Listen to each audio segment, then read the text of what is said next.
Jangan kasih titik kalau Tuhan mau kasih koma.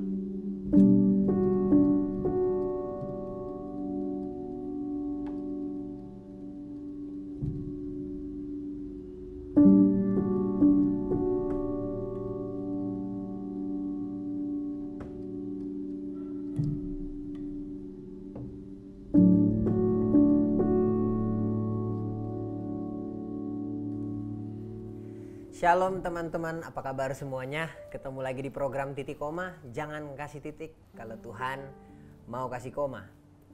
Program Titik Koma adalah program kolaborasi dari Pijar TV dan Muda untuk Indonesia. Dan di program ini kita akan mendengar cerita, kisah dari teman kita, keluarga kita, yang dalam kehidupannya mereka ketemu sama satu fase yang mereka pikir itu adalah titik atau akhir dari cerita mereka. Mungkin mereka kehilangan pengharapan, tapi mereka ketemu sama Tuhan Yesus, ketemu sama kebenaran firman Tuhan, ketemu sama keluarga Tuhan, keluarga tubuh Kristus tentunya ya, yang masih melihat itu sebagai satu koma, atau mereka masih lihat ada pengharapan di kehidupan mereka. So teman-teman, saksikan program Titik Koma ini di aplikasi GoPlay setiap hari Jumat jam 5 sore. Juga teman-teman nanti bisa saksikan ulang acaranya di YouTube channel dari Pijar TV dan Muda TV.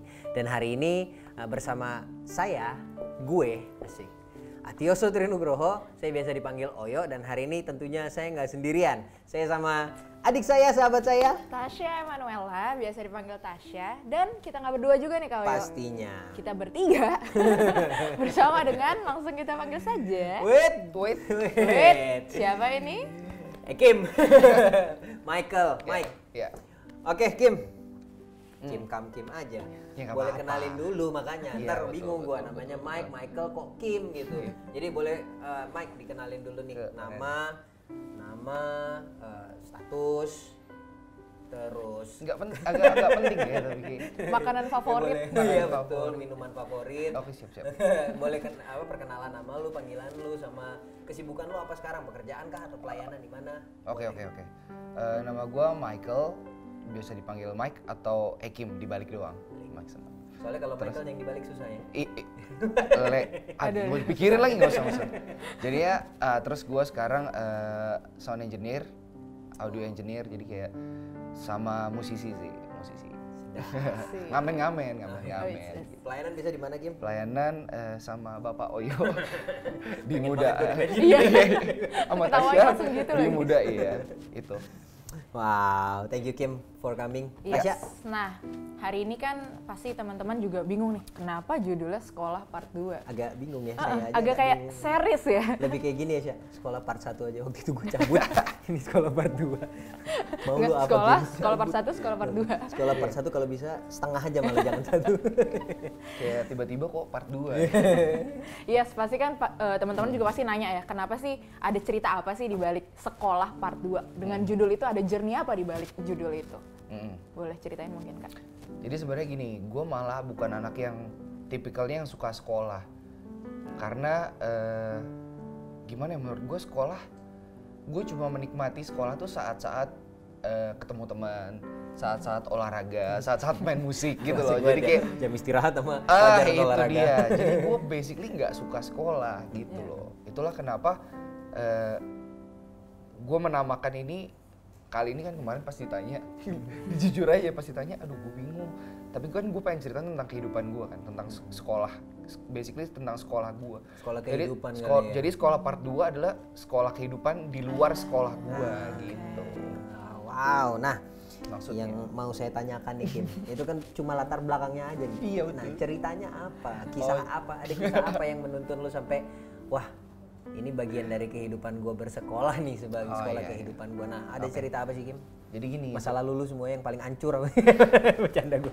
Sebenarnya gini, gue itu anak DO, anak drop out gitu. Jadi basically gue sekolah nggak beres. Gue kira delivery order tadi. Aduh.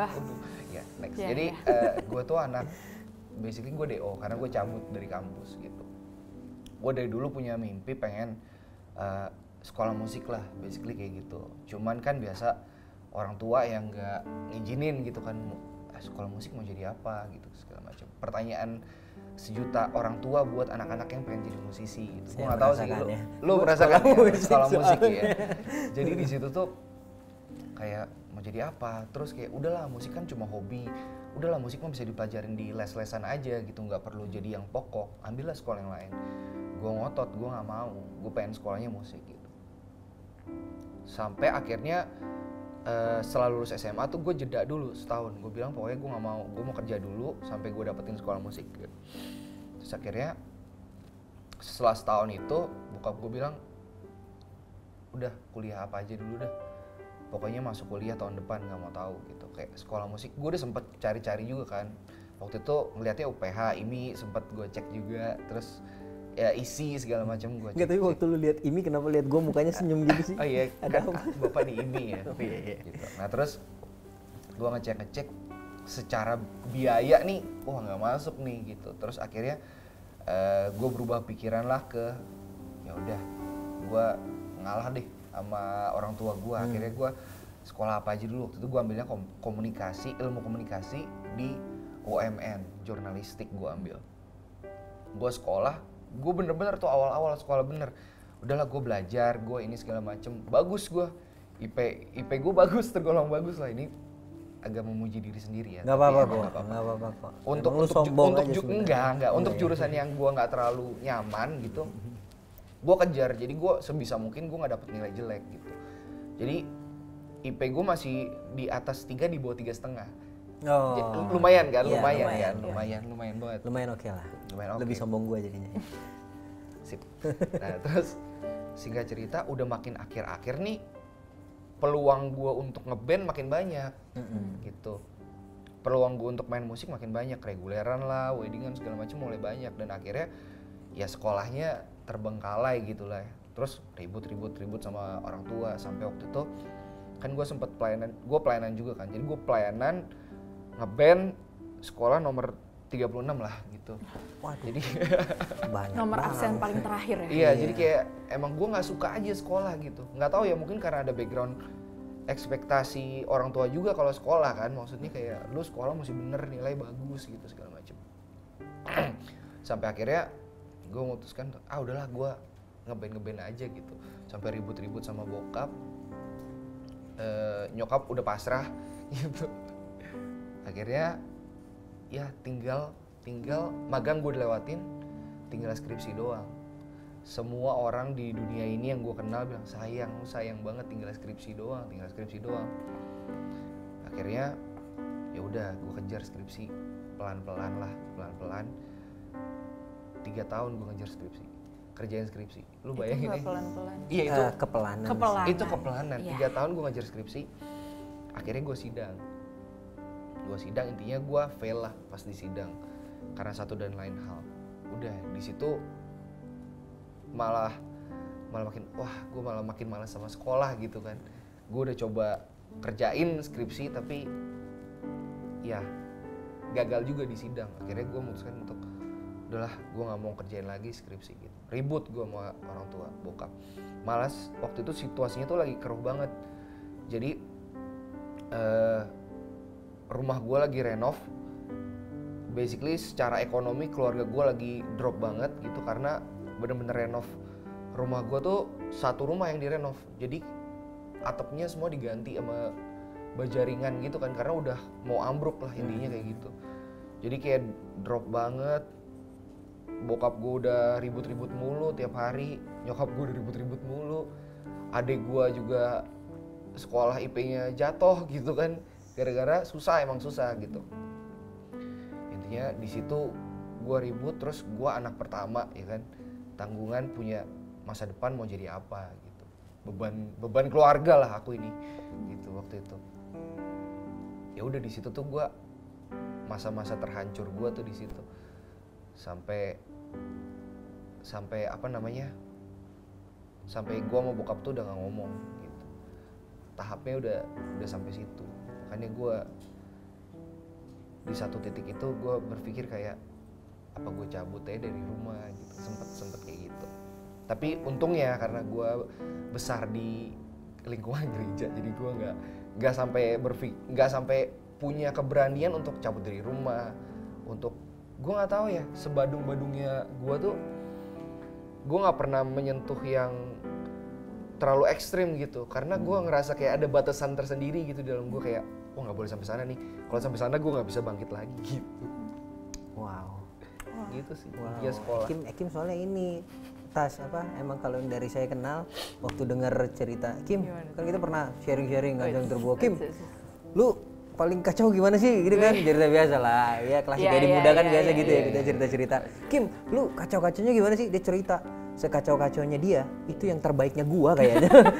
Agak ngeri ya, agak gua kayak, beda ya disandingin ya. Gua kayak Kim, dalam hati lu kalau bercanda gitu menurut lu udah gawat, gue bisa 2 kali lipatnya 5 kali lipatnya tuh di situ. Iya, gue tuh nggak tahu aja gitu, ada yang kayak nge-hold gitu. Iya, bagus. Tasya nggak berani. Ada yang mau lu kulik nggak nih dari Ekim, Tas? Aku sih lebih pengen nguliknya, tadi kan Kak Mike bilang itu adalah titik kehancuran Kak Mike kan. Apa sih yang membuat Kak Mike bisa bilang itu titik hancur Kak Mike? Emang ada satu identitas yang palsu kah? Ada satu kebohongan yang Kak Mike percaya itu sebagai kebenaran kah di dalam hidup Kak Mike yang membuat itu ya ini titik hancur gue gitu? Nah, sebenarnya lebih ke gue tuh suka gue tuh suka pleasing orang lain. Gitu. Jadi gue pengen sebisa mungkin ya gue nggak apa-apa kalau gue jelek gitu, yang penting orang lain tetap happy gitu, orang lain yang happy sama apa yang gue lakuin kayak gitu. Cuman itu sendiri kan nyakitin diri gue sendiri sebenarnya kan, tapi waktu itu gue nggak sadar. Jadi di situ gue pengen pleasing bokap, pengen pleasing nyokap, pengen intinya gue pengen lah biar mereka happy gitu. Tuntutan kayak sebagai anak pertama harus gini harus gitu dari keluarga semua gitu. Terus kayak kalau ketemu acara keluarga ditanya-tanya, bokap gue udah nggak bisa ngomong apa-apa gitu kan. Di situ kan gue kayak hancur sih, maksudnya kayak sedihnya lebih ke ngelihat bokap nyokap gue kayak anak pertamanya gagal gitu loh. Lebih ke gitu sih. Oh, jadi lo merasa kayak gue ada di sini tuh cuma jadi failure buat keluarga lah ya pada akhirnya. Iya, pada akhirnya kayak gitu. Mungkin kalau dilihat secara situasi kan kayak umum banget, tapi ternyata di dalamnya Mike tuh ada mungkin kehancuran yang Mike sendiri nggak sadarin ya, yang akhirnya ngebentuk ya proses kehidupannya Kim lah sampai di situ. Nah, pengen tahu nih Kim, waktu itu semua informasi masuk di kepala lu gimana sih lu deal sama keadaan kayak gitu? Jujur sih gue nggak tahu waktu itu mesti ngapain. Jadi pada waktu itu gue cuma kayak gue diem, gue orangnya diem, gue nggak suka kayak ngelampiasin ke satu hal gitu. Gue cuma diem aja, nggak kayak ketemu bokap canggung, ketemu nyokap canggung, gue nggak berani ngapa-ngapain. Takut, gue tuh kayak takut gitu. Kalau gue move ke sini gue salah lagi nih, gue move ke sini gue salah lagi nih, gitu. Gue takutnya makin mencoreng nama keluarga gitu lah. Takutnya gitu. Jadi gue waktu itu bener-bener diem aja. Gue berusaha cari, akhirnya gue banyak keluar rumah. Gue ngeband lah, gue nongkrong lah sama anak-anak segala macam. Pokoknya sebisa mungkin kalau bisa gue nggak ketemu sama bokap nyokap gue. Menghindar. Itu. Wow. Kau ya bukannya sering mencoreng nama keluarga ya? Enggak ya? Itu udah bagian dari kehidupan. Gue pernah soalnya punya pengalaman yang pahit banget waktu gue SMP. Jadi gue SMP satu sekolah sama kakak gue. Kakak gue namanya Adityo kan. Guru bahasa Indonesia gue bilang gini sama gue, oh kamu adiknya Adityo, kok kamu kayak produk gagal? Aduh sakit banget.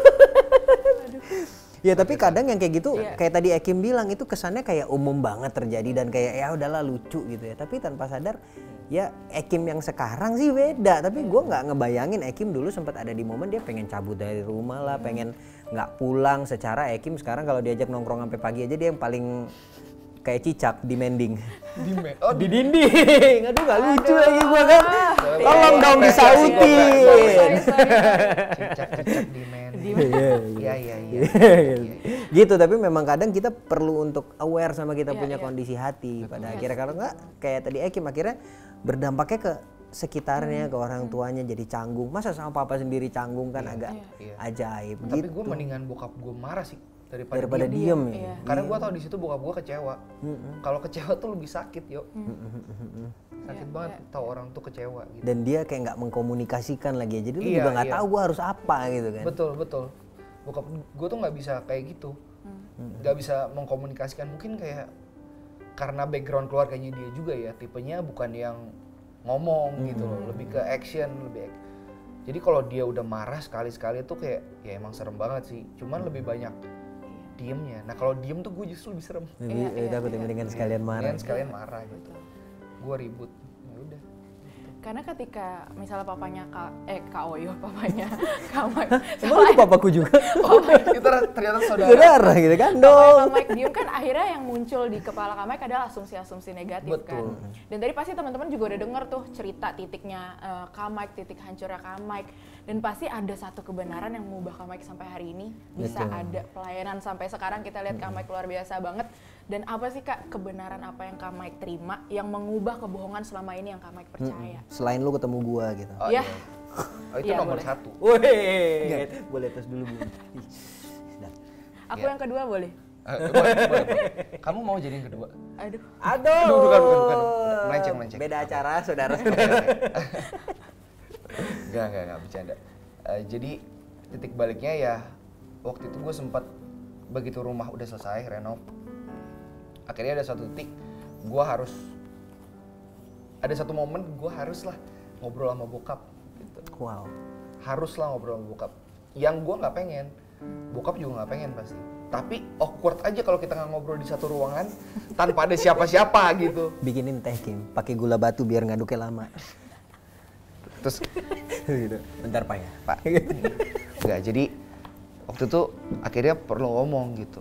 Dan di situ gue nggak tahu kenapa kayak momennya pas aja untuk ngobrol tentang ya gimana sih ngobrolin masa depan lah kayak gitu.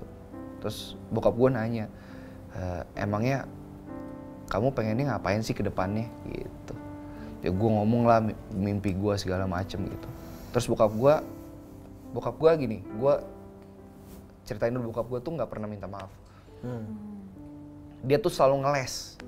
Jadi kayak kalau misalnya nggak bisa bahasa Pelajaran Inggris, tambahan iya gitu. bisa. Gue udah tahu arah lo mau ke situ. Iya. Nggak, jadi bokap gue tuh selalu ngeles kalau misalnya dia salah nih, nggak bisa, pokoknya dia nggak bisa salah. Pokoknya tapi ininya gini, kamu sih nggak gini, nggak bisa dong gitu misalnya. Gue lupa aja nggak boleh, tapi dia lupa nggak apa-apa gitu. Nah intinya di situ dia bilang, tapi sorry ya. Sorry, dia bilang maaf waktu itu papi nggak bisa biayain kamu kuliah musik gitu. Wah di situ gue tiba-tiba kok dia bisa ngomong gitu gitu loh, kan bingung kan. Ternyata bokap gue tuh pengen banget ngebiayain gue sekolah musik, cuma nggak ada waktu itu dananya. Dan gue kan asumsi ya, maksudnya berpikirannya yang terburuk gitu. Jadi di saat itu ya gue ngomong lah, oh ternyata kayak gitu. Ternyata masalah finansial, masalah bokap gue tuh nggak bisa untuk ngebiayain gue gitu. Sorry ya papi nggak berjuang untuk ngebiayain, lebih keras buat ngejuang. Ada kata-kata itu loh. Kalau nggak salah gue lupa, dia ngomong dia nggak berjuang segitunya buat ngebiayain gue sekolah musik gitu loh. Di situ gue ya hancur lah. Intinya itu berdua nangis-nangisan. Pertama kalinya seumur hidup gue. Gue gak pernah lihat lu nangis lagi. Itu dia. Nggak, itu pertama kalinya. Gue juga nangis ya abis ini. Jangan dong. Gak bisa nangis kalau. Nah terus ya udah di situ intinya jadi bisa ngobrol lah, jadi bisa ngobrol dan dibangun sehari-hari gitu. Jadi nggak mulai apa ya, mulai kayak timbul rasa sayang lagi gitu loh, maksudnya sama bokap gua gitu loh. Tadinya kan kayak ya udah bokap gua gitu ya. Ya udah di situ tuh oh gitu. Dan nggak tahu gimana momennya setelah itu tuh kayak keadaan lebih membaik sama keluarga gua. Dan intinya gue dapat tawaran juga untuk sekolah audio engineering waktu itu. Jadi kayak short course gitu. Ya gue ambil lah karena kan gue emang mau arah di situ kan, audio engineering. Ya udah gue ambil. Singkat cerita dari situ benar-benar kayak rentetannya gue nggak bisa ceritain karena panjang banget sih. Tapi emang rentetannya sampai ke gue sekarang, sampai gue bisa di studio, sampai gue jadi audio engineering tuh rentetannya dari situ gitu. Wow, Kim so good. Kim, boleh nggak cerita dikit keadaan lu kalau yang sekarang nih, hubungan lu dengan bokap, keadaan di rumah lu, karena kan kalau dengar cerita lu dulunya cukup dingin ya. Dingin. AC-nya lu matiin kah sekarang atau? AC-nya di 18 sih. Jadi keadaannya gimana yang akhirnya kan karena itu kan satu titik memang ya. Memang betul itu ada satu titik yang membuat lu akhirnya punya hubungan yang baru sama bokap. Tapi kan nggak tiba-tiba hari itu dan terus besoknya lu langsung sama bokap kayak, "Weh bro," gitu. Enggak bisa kayak gitu. Nah, Tetap tapi itu sampai dengan yang sekarang bagaimana sih keadaan lu di rumah? proses panjang. Kalau sekarang nih nyaman sih, maksudnya kayak bokap gue udah bisa komunikasiin macem-macem sama gue. Bokap gue tuh orang yang nggak pernah cerita sama siapapun, maksudnya kecuali sama nyokap gue ya. Dan dia tuh benar-benar tertutup sebenarnya. Jadi dia nggak akan, misalnya nih sama tetangga-tetangga lagi ngumpul segala macem, dia akan selalu jadi perfect juga di mereka. Tapi kalau misalnya ke nyokap gue, dia bisa ungkapin unek-uneknya tuh. Sebenarnya dia nggak di teman-temannya itu ada yang masalah atau gimana, dia bisa ungkapin. Tapi di depan teman-temannya enggak. Di depan bosnya dia kan selalu perfect. Pokoknya kayak gitu juga. Sebenarnya kayaknya turunan ya. Menyenangkan orang lain tuh dari mungkin bokap. itu karena lu mungkin belajar kan, biasanya kita look up kan, anak kan Betul. pasti belajar. Mungkin Jadi ya, mungkin. itu kebiasaan yang mungkin lu nggak sadar akhirnya tertanam informasinya di lu dan lu tanpa sadar mengelola perasaan dan kehidupan lu ke arah yang apa yang lu lihat lah. Iya. Kalau sekarang tuh bokap gue udah bisa curhat sama gue. Jadi kayak ngechat nih WhatsApp gitu. Mike gini. Wah, Kayak lucu banget. lucu banget. Terus kayak Mike tolong bilangin adeknya gini. Coba deh kamu tanyain gitu. Karena Itu kalau lucu. adek gue kan nggak mau denger bokap sama nyokap juga kan. Karena adek gue sama bokap gue sama-sama gini. Iya. Gitu. Jadi tapi tetap baik gitu, nggak kayak gue. Kalau gue kan diem-dieman. Adek gue ini cuma look up-nya ke gue. Jadi kalau gue ngomong apa masuk. Ah. Jadi bokap yang kayak tolongin Minta dong tolong. gitu. Iya. Itu sweet banget. Lucu banget Karena biasanya sekarang. jujur anak cowok sama bokap tuh kadang emang sulit ya bangun hubungannya ya. Maksudnya kayak Susah. punya hubungan yang natural, yang sweet tuh kayak PR banget gitu. Karena gue juga ngalamin, mungkin gue sama bokap nggak sedingin itu dulunya. Tapi untuk sampai punya hubungan yang benar-benar hangat kayak lu tadi kayak chattingan atau telepon itu kayak langka banget gak sih dulu? Mungkin juga kalau lu ngomong sama nggak bokap bisa, lu, aneh. iya kalau lu ngomong Pak I love you mungkin dia jawabnya sip gitu kan. Kayak emoji jempol. Iya. Oka titik lagi belakangnya kayak kasar sekali itu menurut gua. Kayak udah ya. Gitu. Ada emot. Ada emotnya ini mukanya garis semua. Emot yang gini. Oh, iya. Aduh, Hakim. Iya, kayak gitu. Tasya ada yang mau ditanya lagi nggak sih? Enggak sih, cuma mungkin aku yakin banget teman-teman di luar sana pasti banyak banget yang people pleaser juga. Oh pastinya. Itu. Mungkin kita malah dulu juga bener gitu pastinya ya. Dan banyak juga mungkin beberapa dari mereka lagi ngerasa gagal saat ini kan Kak. Tadi kan Kak Mike juga ngerasa gagal. Nah, boleh nggak sih Kak kasih encouragement untuk teman-teman yang merasakan hal yang sama sama Kak Mike mungkin? Iya boleh. Situ. Iya boleh. Iya kalau nggak boleh ya nggak Iya apa-apa sih. boleh. Jadi kalau dibilang nggak boleh lagi sih berarti nggak jadi. Iya, jadi buat teman-teman sadarin aja sih, maksudnya kayak nyenengin orang tuh boleh, tapi jangan sampai kita lupa sama diri sendiri sih. Kadang emang capek banget gitu loh. Ada di satu momen kayak kita tuh pengen nyenengin semua orang gitu, tapi kita nggak mungkin nyenengin semua orang. Dan menurut gua sih lebih baik lu ngomongin, lu komunikasiin apa yang lu rasain. Tapi yang paling penting dulu kenalin apa yang lu rasain. Wow, kenalin yang lo rasain. Iya. Kalau lu nggak tahu apa yang lu rasain, ya lu nggak bisa komunikasiin kan. Belajar sih. Pasti gue yakin orang pasti ngerti juga sih. Karena justru orang akan gak ngerti kalau kita kayak gitu terus. Iya. Jadi orang pikir kita fine-fine aja padahal enggak gitu. Wow. Gitu sih. Thank you Hakim. Sama-sama. Aduh gokil sekali. Jadi sekolah part 2 Iya, itu sekolah part 2 kehidupan itu gue. sebenarnya kehidupan lah ya. Lu belajar melihat situasi di mana lu harus belajar dari situasi Belajar, yang lu hadapi itu betul. ya. Thank you Hakim. Thank Tasya, you, Kak. apa yang kamu hari ini tangkap dari Hakim selain korgi-korgi yang tadi nggak dibahas? Kenapa korgi sih? Aduh mau lagi. Aku hari ini dapat banget tentang kalau kita tuh dipanggil jadi garam dan terang, bukan jadi gula dan terang. Artinya kita nggak bisa menyenangkan semua orang kan, karena kita bukan es krim juga. Cuma aku belajar kalau God's point of view is better than ours. Karena tadi kita ngelihat Kak Mai kan tadi ngelihat dirinya gagal, kayak mengecewakan, jadi beban keluarga. Padahal aku yakin Tuhan tuh melihat Kak Mai menjadi jawaban buat keluarga yang akhirnya memulihkan kan. Betul. Jadi ya mungkin itu sih dari aku, kalau point of view-nya Tuhan itu pasti lebih baik. Wow, belajar untuk tadi ya kenali perasaan kita sama lihat point of view-nya Tuhan ya yang jelas ya tentang keadaan kita. Nah, kalau dari aku pribadi sendiri nih tadi yang paling aku tangkap dari ceritanya Mike ada satu momen yang menurut aku menarik waktu dia harus berhadapan sama papanya, bukan untuk mengadu tapi emang ya mau nggak mau ada di momen tanda kutip momen harus aja. Nah setiap buat teman-teman juga yang ngalamin momen harus ini nih, mau harus ngomong lah, aduh harus ngobrol gua, aduh harus berdua sama bokap. Awkward ya? Ya awkward moment lah gitu. Jangan sia-siain sih momen itu karena kita nggak tahu kapan momen itu bakal datang lagi ataukah masih ada momen itu lagi di kehidupan kita. Dan kadang satu momen itu krusial banget untuk mungkin itu komanya Tuhan loh. Kalau waktu itu Ekim nggak ambil, kita nggak tahu gimana hubungannya Ekim sama hubungannya Mike sama papa, sama keluarga, gimana dia jadi jembatan untuk papanya dan adiknya. Kita nggak mungkin, kita hari ini mungkin belum lihat itu, tapi karena waktu itu tanpa menunda. Dan aku percaya itu juga semua karena gimana kehidupan yang Ekim juga jalani sebelumnya ya, gimana dia juga tadi dia sangat terhubung sama tubuh Kristus lah, sama kebenaran Tuhan. Dan di situ Tuhan selalu bicara lewat hati kita, aku percaya. Dan di setiap momen harus, kalau Tuhan bilang lakuin, ada yang gerakin sedikit aja di hati kita, lakuin. Karena cinta harus berjuang untuk dengan segala cara lah, untuk bisa merebut keadaan itu kembali. Dan cinta pasti menang kok, cinta nggak mungkin kalah. Gitu, Tuhan nggak pernah menyerah sama keadaan kita, jadi jangan kasih titik lah buat keadaan kita. Dan sekali lagi kalau ada momen harus, go ahead, jangan ditunda. Betul sekali Ekim. Betul.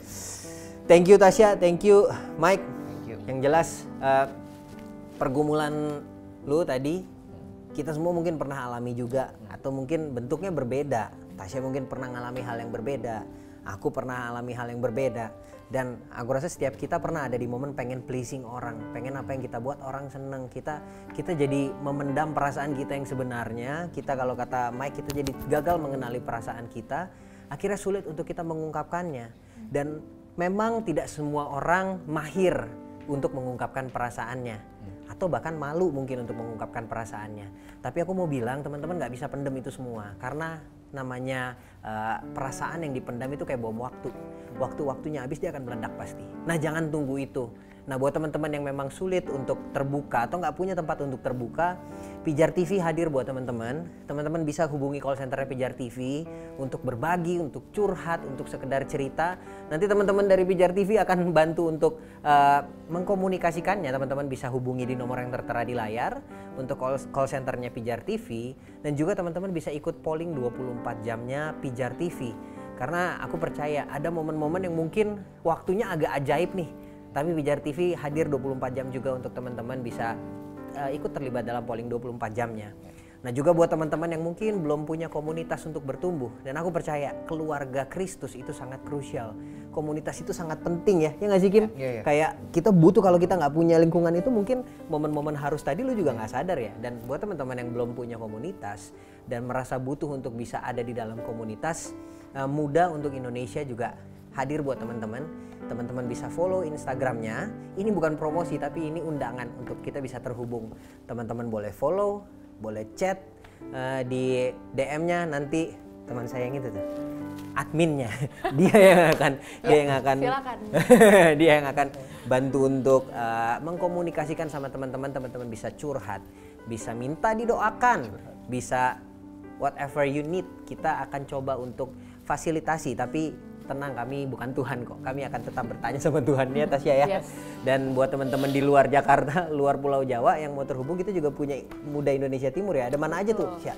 Ada Muda untuk Manado, Papua, Ambon, Bali, dan juga satu lagi apa ya? Ayo. Kupang. Kayak Makasih ujian. ya, Kak Mike. Kayak ujian gitu. Jadi teman-teman nanti kalau mau terhubung bisa follow juga Instagramnya Muda untuk daerah masing-masing tadi ya Sya, ya Mike ya. Ada Ambon, Kupang, Manado, Bali, Papua. Hampir terjebak saya. Jadi teman-teman bisa terhubung sama kami, sama Pijar TV, sama Muda lewat platform-platform yang ada. Oke, Tasya. Baju Yes, keren hari kita ini loh. kita pakai baju-baju yang keren banget. Kasihan deh lu nggak ada. Ya, kurang. Makanya beli. Oh bisa langsung beli Kak Mike. Nah, teman-teman juga bisa lihat di belakang tuh ada merchandise, ada kartu pemuda, Kartu pemuda. ada jaket juga, dan ada beberapa merchandise lain ya. Untuk teman-teman bisa cek di @merch_by_muda atau bisa langsung cek juga Shopee-nya. Jangan cuma dicek doang, jangan masukin keranjang doang, tapi di check out. Gitu. Nah, habis check out jangan lupa Bayar. Kalau nggak ditransfer ya nggak datang Iya, nanti. Oke teman-teman, sekali lagi thank you banget udah ikut program Titik Koma, ikut mendengarkan, ikut menyaksikan, dan aku berdoa biar cerita dari Mike tadi apa yang kita bahas itu jadi berkat buat teman-teman juga, itu bisa juga jadi kehidupan buat teman-teman. Sekali lagi teman-teman bisa saksikan program Titik Koma melalui aplikasi GoPlay dari Pijar TV di situ setiap hari Jumat jam 5 sore. Nah buat teman-teman tadi yang baru join di tengah mungkin ya nggak sempet dengerin full dan penasaran karena memang ceritanya Mike buat aku pribadi sangat memberkati. Aku dan Tasya juga ya, selain memberkati teman-teman Pijar juga. Teman-teman bisa buka di YouTube channelnya Pijar TV dan YouTube channelnya Muda TV. Nanti di situ akan diupload ulang program-program Titik Koma yang sudah tayang ke YouTube channelnya Pijar TV dan Muda untuk Indonesia atau Muda TV. Nah, untuk informasi tentang program Titik Koma juga teman-teman bisa follow Instagramnya Pijar TV dan Muda untuk Indonesia supaya teman-teman bisa follow up nih info-info apa tentang penayangan program Titik Komanya juga. Gitu. So teman-teman, sekian episode hari ini. Sampai ketemu di Titik Koma episode berikutnya. Jangan kasih titik kalau Tuhan mau kasih koma. Thank you. God bless you guys.